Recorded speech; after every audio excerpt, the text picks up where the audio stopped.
Omni Lucid presents.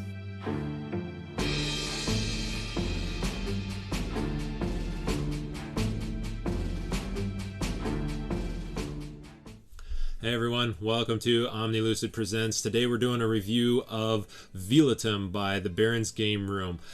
This is a copy that they sent over to us, an advanced copy of the print and play version, just so we could go ahead and do this review. What it is it's a abstract strategy game that is for 2 players, and it has kind of a chess feel to it, but a little updated, kind of a D&D element as well, with some of the way the pieces have special abilities and things that they can do. So far it's been a lot of fun. I've played through a handful of games already just to kind of get a feel for it and see how it is, and I'm really liking it. At the time of the recording of this video, it's still got about 20 days left in the Kickstarter, so if you see this and you're interested at all, please go over there and check that out, and hopefully, pledge and see what you think. They do have some very, very reasonable prices. They have a $5 2D print and play, then they have a $10 3D print and play, which is the pledge level that I am at, since I do have the 3D printer. They do also offer a printed out version that is $50. I don't know for sure, but I'm assuming that's just them printing it on their end, because they are only offering 20 of those total. And again, at the time of recording this, you could still get a couple of those pledges.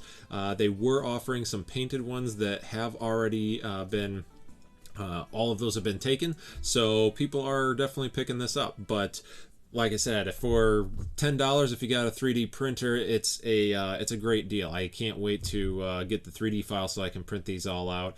And they did send over one file so I can show you one of the pieces that I did print out, and let you guys see that. So you guys can already see that my board is set out here. We got our rule book, and again, this is the 2D printed, our 2D print and play version of the game.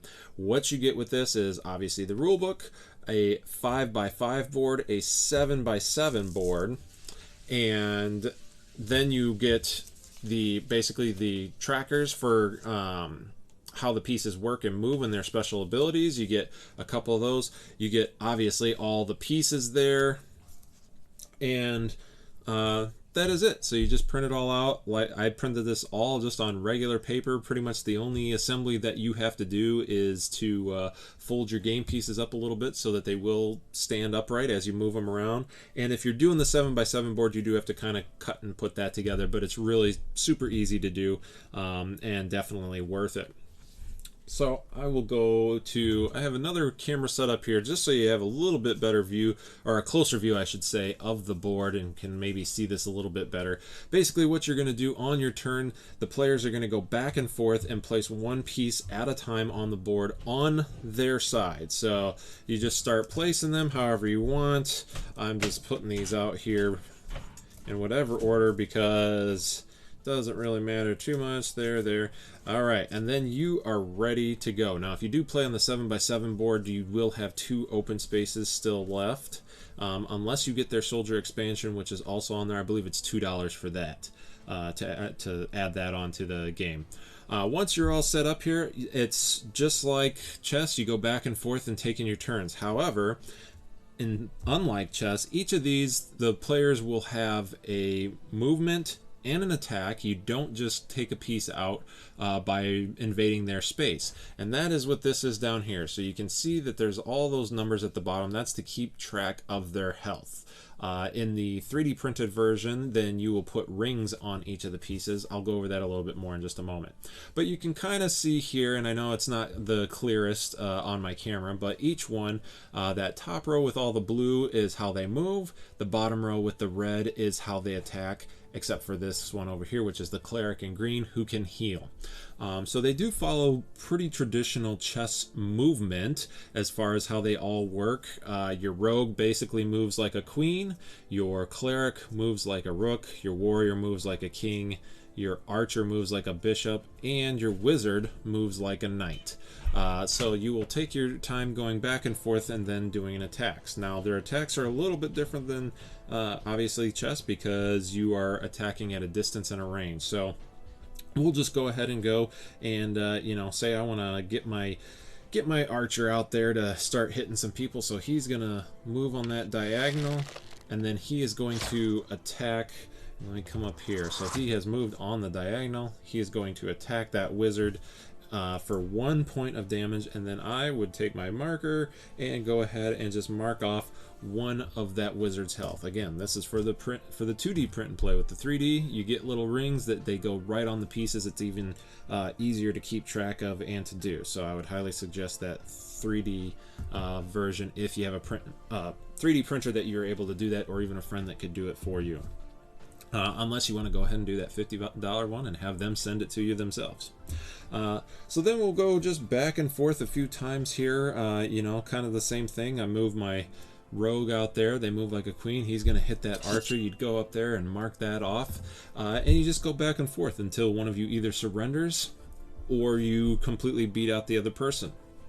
Now, one other thing to know about this is you can never end your turn exactly how it began. So that's pretty easy to do. Basically, you just have to damage somebody or move or something. You just can't be in the same place, which with all the same health and everything like that, which can happen because you do have that cleric that could heal.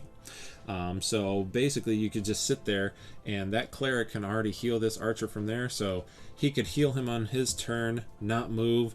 That rogue attacks the archer again, he's back down to 1 health, and then the cleric goes ahead and heals that archer again. So it's basically a standoff where you're just going to constantly go back and forth. So you do need to change it up, whether that means moving moving that cleric out 1, or moving that archer over 1, attacking somebody else, doing some damage. Now in the case if they did just sit there and the archer, for instance, can't hit that rogue, but if he just kept pegging away at this wizard over here, then he doesn't have to move because the game is changing, the board is changing because he is losing health, and that's all the change you need. Now, obviously he'll just keep hitting him until either he dies or the archer dies, and whatever, from there you can keep moving on. So that is basically Vilitum. Now, as I said, you can play on the 7x7, which just gives you more space, kind of extends the game out a little bit. So far, I've actually been liking the 5x5 board just because it makes it a little bit quicker. It's a little more compact. You kind of have to watch your moves a little bit more and get around. As I said, each of these characters do have a way that they move and attack, but they also have a special ability. So this is one thing I wanted to mention as well. They do offer, so it comes with 2 sets of stat trackers and how they move and attack. However, one of them has the special. Now they do that because they suggest that you play your first game without the special rules, just so you get a feel of how the pieces move and they attack. I will say I did play that for my first game, just doing how they suggested to see how it went. It works okay, but the game definitely shines once you get those special abilities in there. It adds a lot more tactics, makes it a lot more exciting.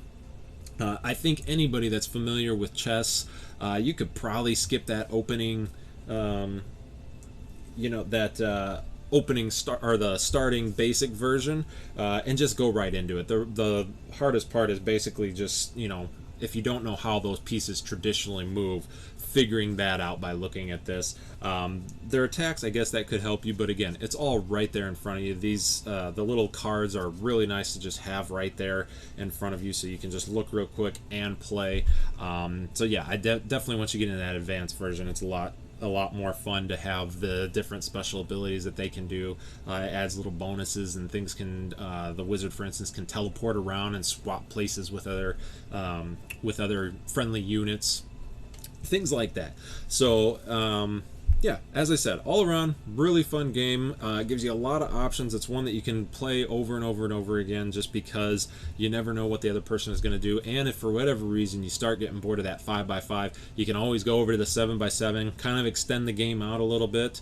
I have not played with the soldier expansion, which does come with 2 extra soldier units, so you would fill out the entire end of your board, so that might speed up that 7x7 board a little bit more, but hard to say. And that is Vilitum by the Baron's Game Room So yeah, definitely go check them out. We will put the link in the comments below so that you can go check out that Kickstarter. Once again, $5 for 2D print and play, only $10 for the 3D print and play.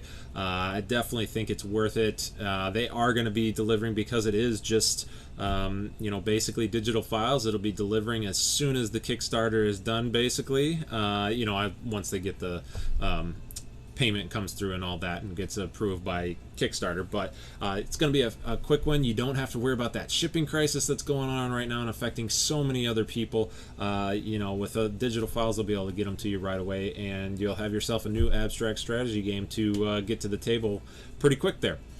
So this has been Omni Lucid Presents, their review of Vilitum by the Barron's Game Room. Hope you guys all have a good one, and we will see you next time. Later.